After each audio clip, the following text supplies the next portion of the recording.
Hello guys, आपका मेरे channel smart study में स्वागत है। तो जैसे कि आप लोगों को मालूम है कि आपका साइंस का एग्जाम होने वाला है, क्लास 9 की यहाँ पर बात कर रहे हैं, तो हम क्वेश्चन पेपर और आंसर की को देखते हैं। तो आइए स्टार्ट करते हैं। हम यहाँ पर अगर हम सबसे पहले देखते हैं सेक्शन ए में, हम हिंदी और इंग्लिश मीडियम दोनों को देखेंगे क्वेश्चंस को। सबसे पहले खंड क्या देखिए, ठोस अवस्था का द्रव अवस्था में बिना परिवर्तित हुए गैस अवस्था में बदलने की प्रक्रिया को ऊर्ध्वपातन कहते हैं। जिससे क्या होता है, ठोस से सीधा ही क्या बन जाता है, गैस। बीच में अगर नॉर्मली क्या होता है, ठोस से क्या बनती है, पहले द्रव अवस्था बनती है और द्रव के बाद में गैस बनता है। लेकिन जब सीधे ही ठोस से क्या बन रहा है, गैस अवस्था बन रही है, तो उसे ऊर्ध्वपातन कहते हैं।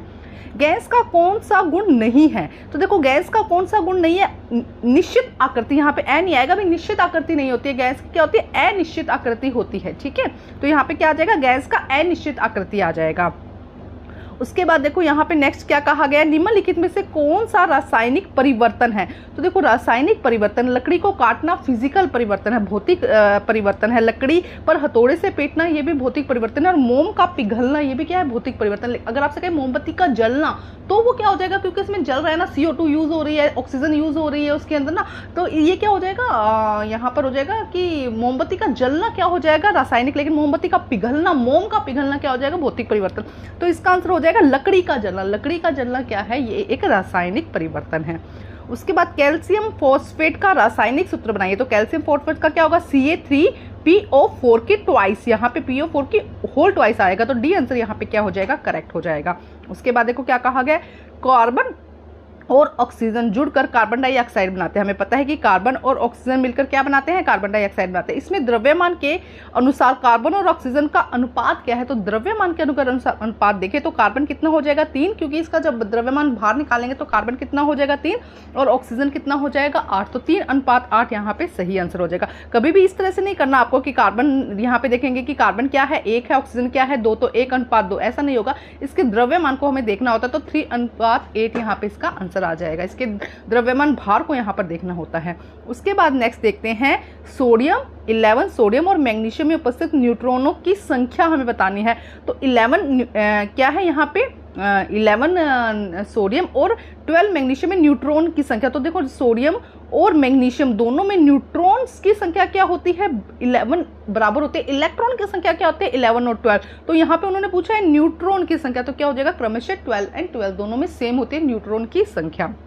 देखो ये इलेक्ट्रॉन होता है, ये अगर हम किसी भी बात करते हैं सोडियम या मैग्नीशियम की, तो सबसे अंदर क्या होता है, इसका न्यूट्रॉन होता है, प्रोटॉन और इलेक्ट्रॉन। तो न्यूट्रॉन क्या होते हैं, यहाँ पर अलग हो सकते हैं। प्रोटॉन और जो इलेक्ट्रॉन है वो दोनों क्या होते हैं, बराबर होते हैं। किसी तत्व के समस्थानिक में होता है परमाणु संख्या क्या होती है, समान होती है। क्या होते हैं समस्थानिक में, क्या होता है, परमाणु संख्या समान होती है।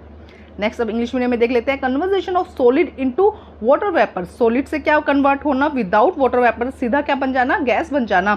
इसे हम सॉलिड से सीधा किसमें, वेपर में कन्वर्ट हो जाना, विदाउट लिक्विड स्टेट, इसे हम क्या कहते हैं, सब्लिमेशन कहते हैं। नेक्स्ट देखिए, which is not a characteristic of the gaseous state, क्या है, डिफाइंड शेप, क्या इसकी कोई एक डिफाइंड शेप नहीं होती है। नेक्स्ट देखिए, which of the following is a chemical change. Chemical change अभी समझाया है मैंने, बर्निंग ऑफ वुड, वुड का जलना क्या है, एक केमिकल रिएक्शन है। Chemical formula of calcium phosphate, chemical formula क्या होता है कैल्शियम फॉस्फेट का, Ca3PO4 की ट्वाइस।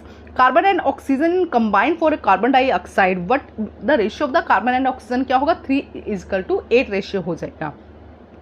नेक्स्ट देखो क्या कहा जा रहा है यहाँ पर, क्वेश्चन नंबर 6 देखते हैं, the number of the neutron present in 11 sodium and magnesium कितना हो जाएगा, रिस्पेक्टिवली 12 और 12। नेक्स्ट देखिए, isotope is the element have the same atomic number, जिसका एटॉमिक नंबर क्या होता है, सेम होता है। क्वेश्चन नंबर 8 देखिए, कौन सा कोशिकांग कई विष और दवाओं का निराविशीकरण करने के लिए महत्वपूर्ण भूमिका निभाता है। तो कोशिका कौन सा होता है, चिकनी अंतःपर्दय जालिका। अंतःपर्दय जालिका क्या करती है, कई विष और दवाओं का जो मतलब उसको साफ सफाई करने का, जो भी टॉक्सिक बॉडी के अंदर है उसको क्लीन करने का काम किसका होता है, चिकनी अंतःपर्दय जालिका का। निम्न में से किसमें पादप में निरंतर कोशिका विभाजन होता रहता है। तो शीर्षक विभज्योत की, जो शीर्षक एपिकल, यहाँ पे जो ऊपर की तरफ विभज्योति की सेल्स होती है, कोशिकाएं होती है, उसके अंदर निरंतर विभाजन होता रहता है। किसी भी वस्तु का विस्थापन तय की गई दूरी के समानुपाती होता है। जब वस्तु क्या होती है, सीधे पथ पर गति, इस तरह से सीधा गति कर रही है, तो वो क्या होगा, विस्थापन उसकी दूरी के समानुपाती होगा।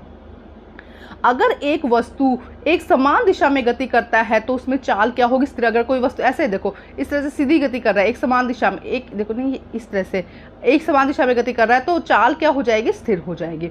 नेक्स्ट देखो, जब बस अचानक चलने लगती है तो बस में खड़ा व्यक्ति पीछे की ओर गिर जाता है। जब बस में चलता है एकदम से झटका लगता है तो व्यक्ति क्या करता है, पीछे की तरफ गिर जाता है। तो इसका है कि न्यूटन की प्रथम नियम, ये तीनों नियम बहुत ही ज्यादा इंपॉर्टेंट, इनको जरूर पढ़ के जाना, इस पर क्वेश्चन जरूर आता है।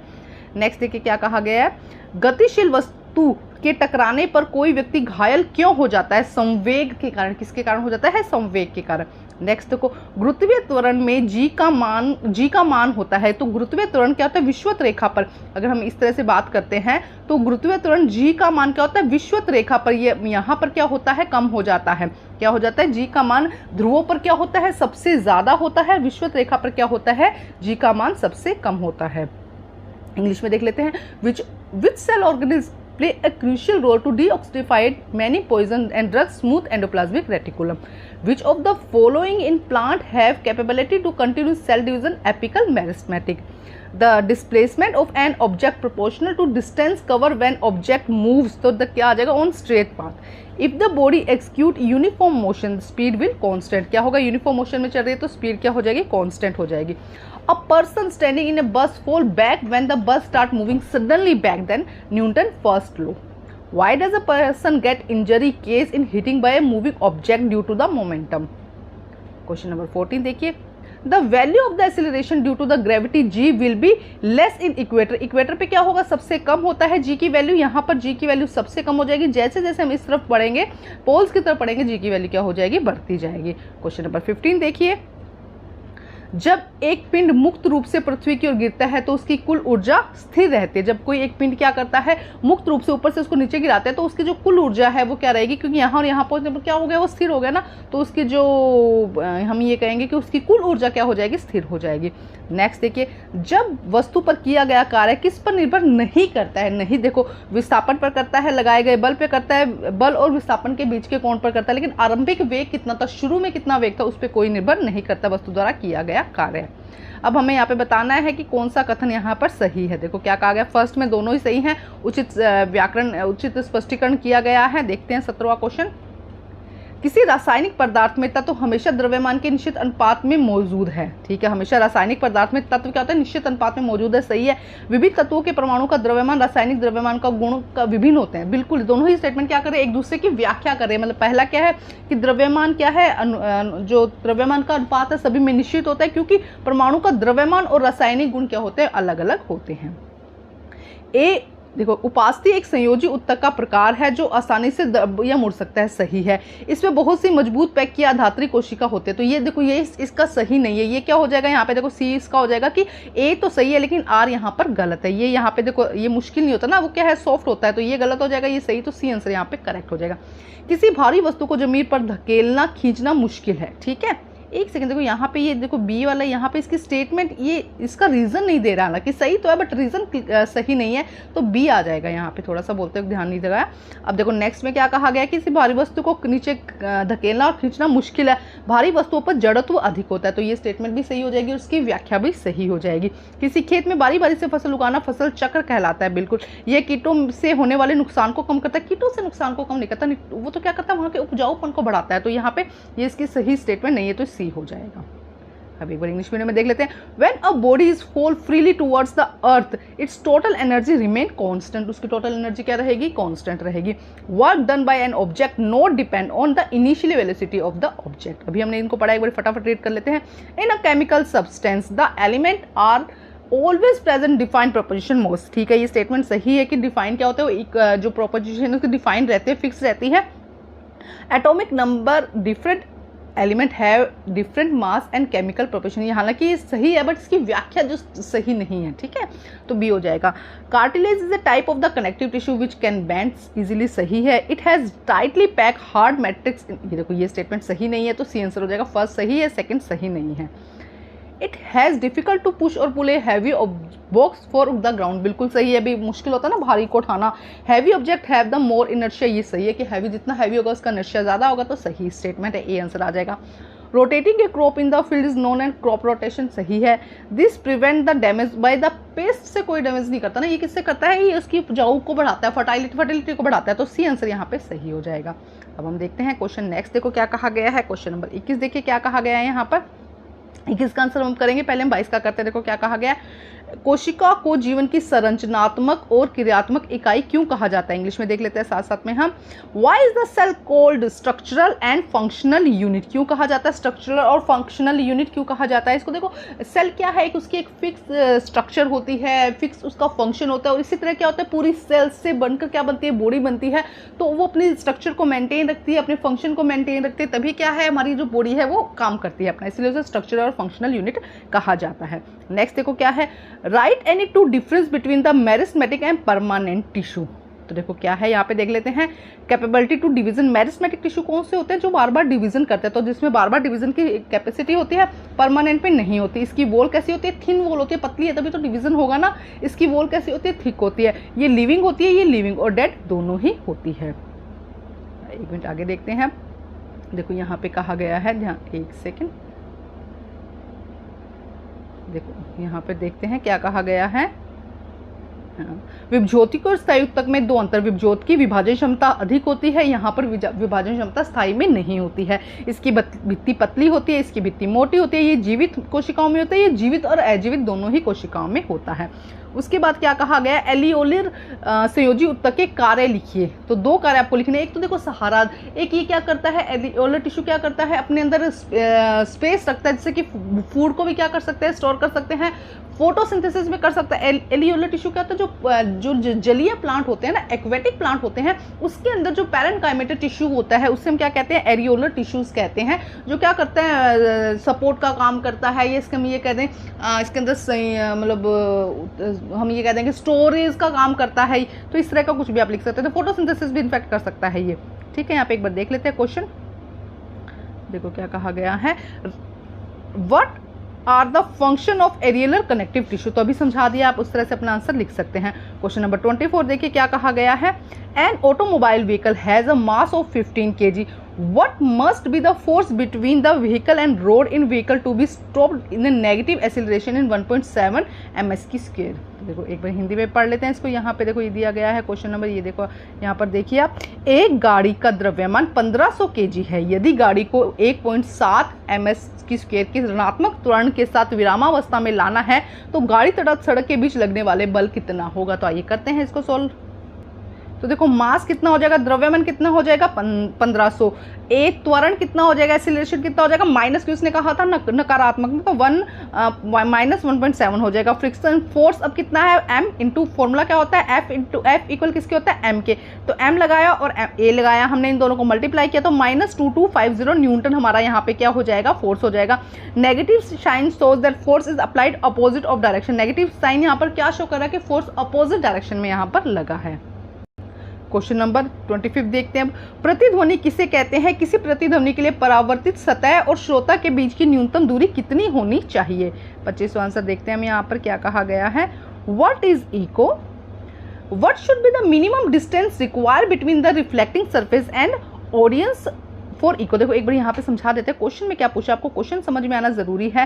देखो क्या कहा जा रहा है कि प्रतिध्वनि किसे कहते हैं, इको किसे कहा जाता है। प्रतिध्वनि से परावर्तित, जैसे यहाँ पे ये देखो ये सतह है, तो यहाँ से कोई बोल रहा है तो टकरा कर क्या होती है, वापस आते हैं ना, तो परिवर्तित सतह जहाँ से परिवर्तित हो रहा है और श्रोता जो यहाँ पे बैठे हैं उनके बीच की न्यूनतम दूरी कितनी होनी चाहिए। इसके अथवा का क्वेश्चन भी साथ में देख लेते हैं। एक ध्वनि तरंग जिसका आवृत काल 0.5 सेकेंड है, ध्वनि की आवृत्ति हमें निकालनी है। तो देखो एक बार यहाँ पर देख लेते हैं क्या कहा गया है। क्वेश्चन देखो, what is the frequency of sound waves, time period is 0.5 second. हमें यहाँ पे टाइम पीरियड दिया गया, हमें फ्रीक्वेंसी निकालनी है। तो देखो क्या कहा जा रहा है, repetition of sound cause by reflection of sound is from an object surface. देखो यहाँ पे मान लो कोई बोल रहा है, देखो इको क्या होता है, यहाँ से किसी ने बोला तो ये यहाँ से टकरा के वापस ऐसे ऐसे इस तरह से साउंड जो रिपीटेड क्या होती है, रिफ्लेक्टेड होती है, उसे हम क्या कहते हैं, किसी सरफेस से उसे हम इको कहते हैं, प्रतिध्वनि कहते हैं। और मिनिमम डिस्टेंस कितना होना चाहिए, 7.2, ये आपको याद होना चाहिए एग्जैक्टली 17.2 होना चाहिए। इसका नेक्स्ट क्वेश्चन देखो क्या कहा गया है कि टाइम पीरियड कितना दिया गया है, यहाँ पर हमें आवृत्तकाल कितना दिया गया है, 0.5 सेकेंड। फ्रीक्वेंसी निकालनी है 1/t, इसका फॉर्मूला होता है, फॉर्मूला याद कर लीजिए, उसको पुट करेंगे तो 20 हर्ट्ज हमारा यहाँ पे आंसर आ जाएगा। क्वेश्चन नंबर 26 देखते हैं, what are the benefit of the cattle forming.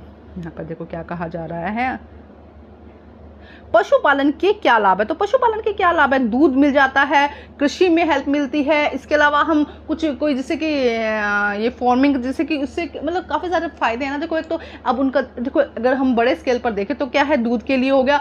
अब जैसे गायों को किसी ने पाला तो उसका गोबर जो है उससे क्या बन जाएगा, खाद बन जाती है, तो वो उनकी कृषि में हेल्प कर देता है, ठीक है। इसके अलावा कुछ लोग क्या करते हैं, बकरियों को या ये कहते हैं कि मुर्गियों वगैरह इन सबको पालते हैं, तो ये क्या हो जाता है, वो उनसे उनका व्यवसाय भी हो जाता है ना। तो ये इससे कुछ भी रिलेट करते हुए आप आंसर यहाँ पर लिख सकते थे। क्वेश्चन नंबर 27 देखते हैं अब क्या कहा गया है। शुष्क बर्फ किसे कहा जाता है? तो ठोस कार्बन डाइऑक्साइड, ठोस CO2 जो होते हैं उसे शुष्क बर्फ कहते हैं। जब हम इसे गर्म किया जाता है तो क्या होता है, जब ठोस जो कार्बन डाइऑक्साइड उसे गर्म करोगे तो वो सीधा क्या बन जाएगी, ठोस से गैस बन जाएगी, द्रव अवस्था में नहीं आएगी। इस अवस्था परिवर्तन का नाम बताइए। ऊर्ध्वापातन हमने फर्स्ट क्वेश्चन में इसका आंसर किया अभी था, एक बार इंग्लिश मीडियम में देख लेते हैं। What is dry ice? What is dry ice क्या होगा, solid carbon dioxide. What happen when it is heated? सॉलिड से सीधा किस में कन्वर्ट हो जाता है, गैस में, लिक्विड नहीं आता है।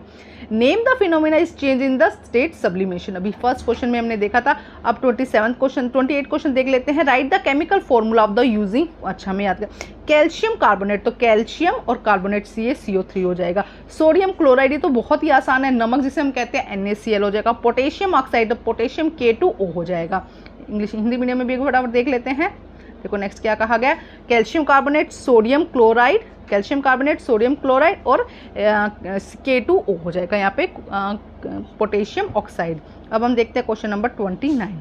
देखो 29 में क्या कहा गया है, ध्यान से समझना, क्वेश्चन को समझना जरूरी है।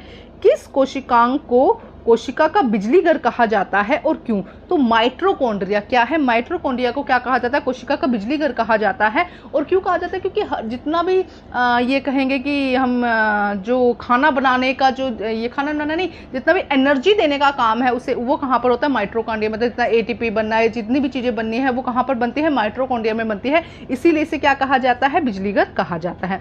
ऐसे दो अंगकों का नाम बताइए जिसमें DNA और राइबोसोम्स, DNA और इसका अपना राइबोसोम होता है, तो माइटोकॉन्ड्रिया और प्लास्टिड इसका आंसर हो जाएगा।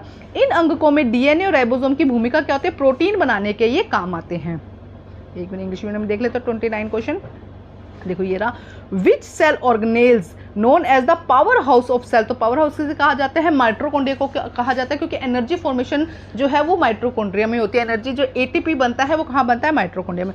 Name 2 cell organelles which have their own DNA and ribosome, तो माइटोकॉन्ड्रिया और प्लास्टिड इसका आंसर हो जाएगा। What is the role of the DNA and ribosome in the, DNA और राइबोसोम्स क्या करते हैं, प्रोटीन बनाने में हेल्प करते हैं। नेक्स्ट देखो क्या कहा गया है यहाँ पर, identify the following tissue. Okay, tissue that form in inner lining of our mouth, अपने जो माउथ होता है उसकी इनर लाइनिंग किससे बने होते हैं, स्क्वेमस एपिथेलियम से। Tissue that connect muscles to bone, जैसे कि मसल है और ये बोन है, इनको जो कनेक्ट करता है, देखो हमारी जो बोन है, अगर हाथ को आप टच करोगे तो आपको क्या दिखेगा, मसल दिखेगा और अंदर क्या दिखेगी, बोन। तो जो टिश्यू इनको आपस में कनेक्ट करते हैं उसे टेंडन कहते हैं। Tissue that translocate food in plant, food को प्लांट में ट्रांसलोकेट करना कौन करता है, फ्लोएम करता है। फ्लोएम से फूड, देखो F से फूड, F से फ्लोएम। इसी तरह जाइलम से जल, जो जल या वाटर को करता है वो जाइलम हो जाएगा, ठीक है। नेक्स्ट देखते हैं, इसका हिंदी मीडियम देख लेते हैं एक बारी। तो एग्जैक्ट ऐसा पेपर आप लोगों की नहीं आएगा, लेकिन आप लोगों को क्या होगा, बहुत इंपॉर्टेंट क्वेश्चन है, रिपीट होने के चांसेस है। एग्जैक्ट ऐसा पेपर नहीं आएगा। अच्छे मार्क्स के लिए आप सैंपल पेपर भी जरूर करके जाइएगा, लास्ट ईयर का पेपर भी जरूर करके जाइएगा, जिससे कि आपके अच्छे मार्क्स आ सके। उनको कर लेते हो तो आप आराम से अच्छे नंबरों से पास हो जाओगे। देखो क्या कहा गया है, वह ऊतक जो मुंह के अस्तर को बनाता है, स्क्वेमस एपिथेलियम। वह ऊतक जो मनुष्य में पेशियों को अस्थि से जोड़ता है, टेंडन। उत्तक जो पौधों को भोजन का वह उत्तक जो पौधों में भोजन का स्थानांतरण करता है, फ्लोएम। उसके बाद 31 क्वेश्चन देखते हैं हम यहाँ पे क्या है। 100 N का बल 20 kg के एक विरामावस्था पिंड पर कितने समय तक लगाया जाए ताकि वह 100-1 वेग प्राप्त कर सके।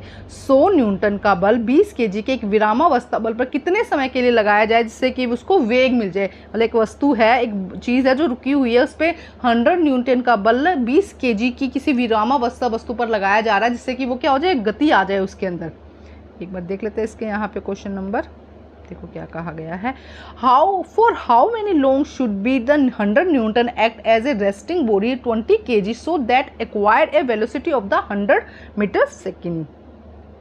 तो देखो फोर्स यहाँ पर क्या होगा 100 न्यूटन, द्रव्यमान कितना है 20 kg, वेलोसिटी कितनी चाहिए यहाँ पे हमें 100 मीटर सेकंड चाहिए, जो आरंभिक वेग अब स्टार्टिंग का जो वेग है वो कितना हो जाएगा, u कितना हो जाएगा 0, तो f यहाँ पे f इक्वल ma, तो यहाँ पे लिखेंगे a निकालेंगे हम किससे, f और वैल्यू पुट करते जाएंगे। देखो ध्यान से समझो, तो a यहाँ पर कितना निकल जाएगा 5 मीटर स्क्वायर, ठीक है। उसके बाद फॉर कैलकुलेटिंग टाइम हमें कैलकुलेट करना है, तो टाइम कैलकुलेट करने के लिए फॉर्मूला क्या होता है v, आपको इक्वेशन नहीं लगानी होती कि कौन सा जो है रूल यहाँ पर लगना है, तो v equal a plus v equal u plus A T, v की वैल्यू हमारे पास में है, u की हमारे पास में, a हमारे पास में, t हमारा यहाँ से निकल जाएगा, तो 20 सेकेंड हमारा यहाँ पे क्या आ जाएगा, आंसर आ जाएगा।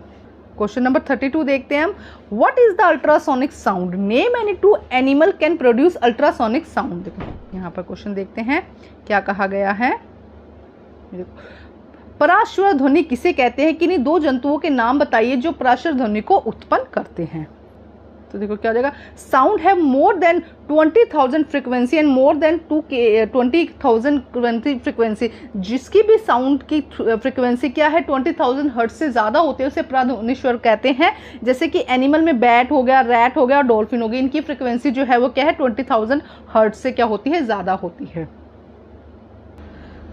अब देखते हैं क्वेश्चन नंबर 33, भंडारण की प्रक्रिया में कौन कौन से कारक अनाज की हानि के लिए उत्तरदायी है। तो देखो एक अजीवीय कारक हो सकता है और एक जीवीय कारक होता है। अजीवीय कारक क्या हो सकता है, हवा, पानी और टेम्परेचर, है ना। हवा, पानी और टेम्परेचर क्या कर सकते हैं, अनाज को खराब कर सकते हैं। इसको थोड़ा एक्सप्लेन करके लिखना था, 3 मार्क्स का है, लिखना होगा आपको। उसके बाद जीवीय कारक कौन कौन से हो सकते हैं, कीड़े मकोड़े और यहाँ पे चूहे, हम इस तरह से इसमें लिख सकते हैं। एक बार इंग्लिश मीडियम में भी पढ़ लेते हैं इसको, देखो क्या कहा जा रहा है।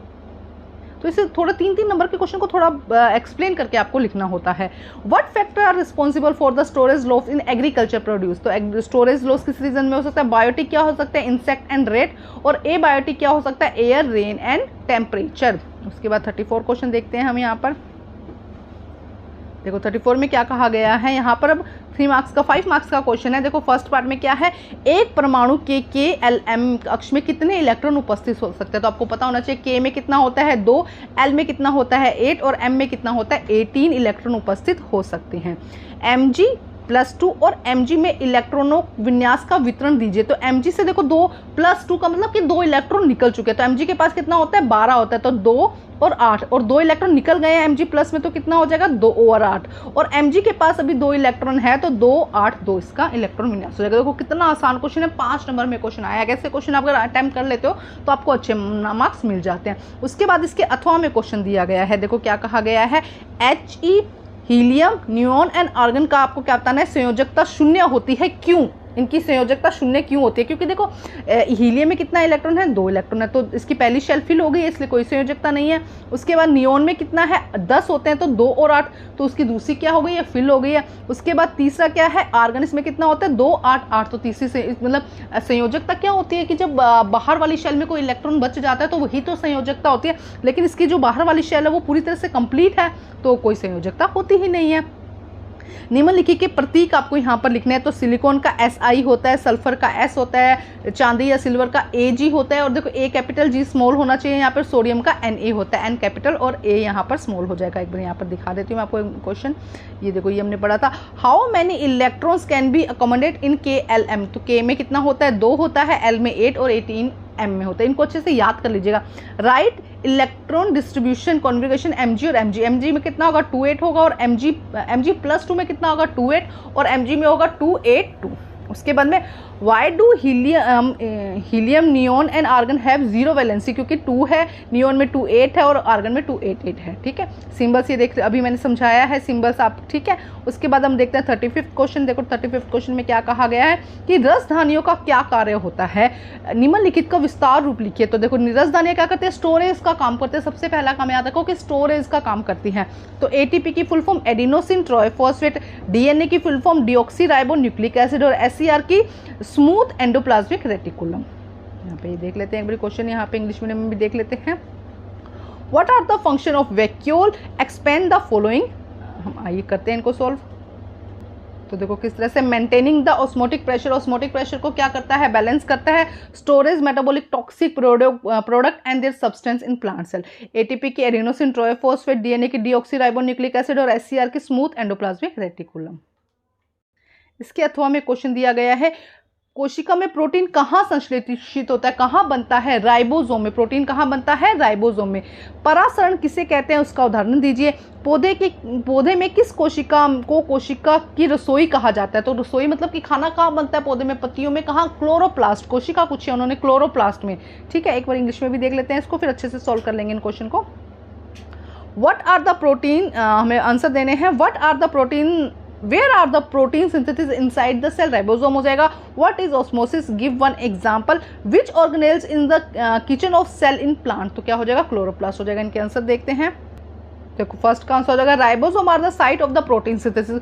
Movement of solvent water from higher concentration to lower concentration are called semi through the semi permeable membrane when raise place in the water solvent. देखो क्या कहा गया, जब वाटर हायर कंसंट्रेशन से लोअर कंसंट्रेशन में जाता है विद सेमी पेरिमेबल मेम्ब्रेन की वजह से, तो उसे हम क्या कहते हैं, ऑस्मोसिस कहते हैं। और यहाँ पे क्या है, वाटर की जैसे कि किशमिश है, पानी में रखने से फूल जाती है, तो वो उसका एग्जाम्पल हो जाएगा। उसके बाद ये देखो यहाँ पे क्या है, chloroplast is called kitchen of cell. Chloroplast को कहा जाता है क्योंकि it is called due to the help of the process of photosynthesis. ये क्या करता है, फोटोसिंथेसिस से फूड का प्रोडक्शन करता है। क्वेश्चन नंबर 36 देखिए क्या कहा गया है। A ball is thrown vertical upward the velocity is 49 metre second, the maximum height of which is rise and the total time to taken return to the surface of the earth. देखते हैं 36 question. तो ये रहा question में क्या कहा गया है। एक गेंद को 49 मीटर सेकंड के वेग से ऊर्ध्वाधर ऊपर की ओर फेंका जाता है, मतलब ऊपर की तरफ से फेंका गया है। उसकी अधिकतम ऊंचाई कितनी होगी, वह वापस सतह तक पहुंचने में लगा कुल समय, ऊपर जाएगी फिर नीचे आने में कितना टोटल कितना समय यहाँ पर लगेगा। इसके बाद हम अगला क्वेश्चन भी देख लेते हैं क्या कहा गया है। दाब को परिभाषित कीजिए, उन कारकों का नाम लिखिए जिन पर दाब निर्भर करता है। द्रव्यमान और भार में कोई दो अंतर बताइए। इंग्लिश मीडियम में भी देख लेते हैं क्वेश्चन क्या है। देखो ये define the pressure, write the factor which pressure depend, write any two difference between the mass and the weight. तो फर्स्ट पार्ट देखिए, इनिशियल वेलोसिटी कितनी हो जाएगी 49। v यहाँ पर क्या होगा, क्योंकि लास्ट में क्या हो जाएगा, जीरो हो जाएगा ना, वेग जीरो हो जाएगा। g यहाँ पर क्या है 9.8, ठीक है। उसके बाद v की स्क्वायर माइनस u की स्क्वायर तो 2gs हो जाएगा, तो v की स्क्वायर माइनस u की स्क्वायर माइनस 2gs हो जाएगा। उसके बाद जीरो यहाँ पर, क्योंकि v यहाँ पर क्या है जीरो है, u यहाँ पर स्टार्टिंग में कितना था 49 हो जाएगा। वैल्यू पुट कर देंगे तो आंसर कितना आ जाएगा 122.5 मीटर, ठीक है। सेकंड में उसने पूछा भाई वापस आने में टाइम कितना लगेगा, तो देखो हम यहाँ क्या फॉर्मूला लगाएंगे, v equal u plus G T. तो यहाँ पे v क्या हो जाएगा माइनस जी टी लगेगा यहाँ पे, तो आंसर हमारा ध्यान से देखो इस क्वेश्चन को 5 सेकंड लगेगा और t2 कितना हो जाएगा 5 सेकंड, तो टोटल टाइम यहाँ पे कितना हो जाएगा 10 सेकंड हो जाएगा। ध्यान से समझना है इस क्वेश्चन को, ठीक है। न्यूमेरिकल्स थोड़े से ध्यान से समझने होते हैं। उसके बाद नेक्स्ट क्वेश्चन देखते हैं। उन्होंने पहले पूछा है प्रेशर किसे कहते हैं, thrust apply and unit area. Thrust divided by area, यहाँ पे क्या हो जाएगा प्रेशर हो जाएगा। कौन कौन सा फैक्टर इफेक्ट करता है, कारक कौन कौन से हैं, थर्स्ट एंड फोर्स और सरफेस एरिया जिसपे फोर्स अप्लाई किया जा रहा है। उसके बाद मास और वेट में अंतर बताना है, द्रव्यमान और भार में। तो द्रव्यमान की यूनिट केजी में होती है और वेट की यूनिट किस में होती है, न्यूटन में होती है। Total material of an object, force apply by the earth and object can not be zero. Mass कभी भी जीरो नहीं हो सकता, लेकिन वेट क्या होता है, कैन नॉट बी, क्या हो सकता है, कैन बी जीरो। अब हम देखते हैं सेक्शन ई और उसको रीड करते हैं, उसके बाद में उसको क्वेश्चन को सोल्व करते हैं। देखो क्या कहा गया है यहाँ पर, एक जटिल उत्तक में एक से अधिक प्रकार की कोशिकाओं से बने होते हैं। ये सभी कोशिकाएं एक सामान्य कार्य करने के समन्वय रखती है। जाइलम और फ्लोएम ऐसे ही जटिल उत्तक के उदाहरण है। ये दोनों केवल संवहन उत्तक हैं और एक संवहन बंडल का निर्माण करते हैं। अब उसी से रिलेटेड यहाँ पर क्वेश्चन, देखो ये रीड किया हमने और उसी से रिलेटेड क्वेश्चन है। तो देखो क्वेश्चन क्या है, जाइलम में जीवित उत्तक का नाम बताइए, फ्लोएम में उपस्थित मृत अवयव का नाम बताइए, जाइलम के कार्य लिखिए व फ्लोएम के कार्य बताइए। एक बार इंग्लिश में रीड कर लेते हैं, सारे ही क्वेश्चन को इकट्ठे हम आंसर कर लेंगे। देखो क्या कहा जा रहा है यहाँ पे, name the living tissue in xylem, name the dead element present in the phloem and what is the function of xylem and what is the function of phloem. तो ये क्वेश्चन हमें करने हैं, तो देखते हैं इनके आंसर। तो देखो क्या आंसर हो जाएगा, फर्स्ट में क्या होगा, लिविंग कौन सा है, पैरेंकाइमा। जाइलम पैरेंकाइमा क्या है, लिविंग है। Phloem fibre and phloem sclerenchyma, ठीक है। नेक्स्ट में हो जाएगा थर्ड में, xylem help to transport to water and mineral from soil and phloem जो है it help to food from the leave to the other part. Food क्या, phloem क्या करता है, फूड को पहुंचाता है एक जगह से दूसरी जगह, क्योंकि लीव्स बनाती है, लीव से पूरे पार्ट में। और जो जाइलम है वो सॉइल से क्या करता है, वाटर को ऑब्जर्व करता है और पूरे प्लांट तक पहुंचाता है। 37 हमारा क्वेश्चन रह गया, उससे भी देख लेते हैं। 37 रह गया था, एक बार देख लेते हैं। मीनू ने देखा कि जैसे जैसे एक वस्तु ऊपर से नीचे की ओर गिरती है उसकी स्थितिज ऊर्जा गतिज ऊर्जा में बदलती है, इसीलिए वस्तु के गिरते समय उसकी स्थितिज ऊर्जा घटती है और गतिज ऊर्जा बढ़ती है। जैसे ही वस्तु जमीन पर पहुंचती है तो सारी स्थितिज ऊर्जा गतिज ऊर्जा में रूपांतरित हो जाती है। निम्नलिखित प्रश्नों के उत्तर दीजिए। जमीन के नजदीक वस्तु की कुल ऊर्जा क्या होगी? एक तनित स्प्रिंग में कौन सी ऊर्जा होगी? विद्युत बनाने वाली पवन चक्की में ऊर्जा का रूपांतरण लिखिए, या हमारे आसपास उपस्थित अनेक ऊर्जा के कोई रूपांतरण हमें यहाँ पर लिखने हैं। क्वेश्चन देखो क्या कहा गया है। 37 क्वेश्चन देखो, 36 भी रह गया है शायद, 36 हम कर चुके हैं। 37 देखिए। What is the total energy of the stone at the near of the ground? Which type of the energy possessed and a stretch spring? Write the energy of the transformation take place in the wind turbine provide electricity. What are the various form of energy we observe around us? कि हमारे आस पास में कौन सी आपको जो energy है वो दिखाई देती है। 37 क्वेश्चन। तो देखो सबसे पहले टोटल एनर्जी क्या है? Kinetic energy plus potential energy, गतिज ऊर्जा प्लस स्थितिज ऊर्जा हो जाएगा, तो क्या हो जाएगा 1/2 mv² प्लस mgh, तो ये हो जाएगा इसका आंसर।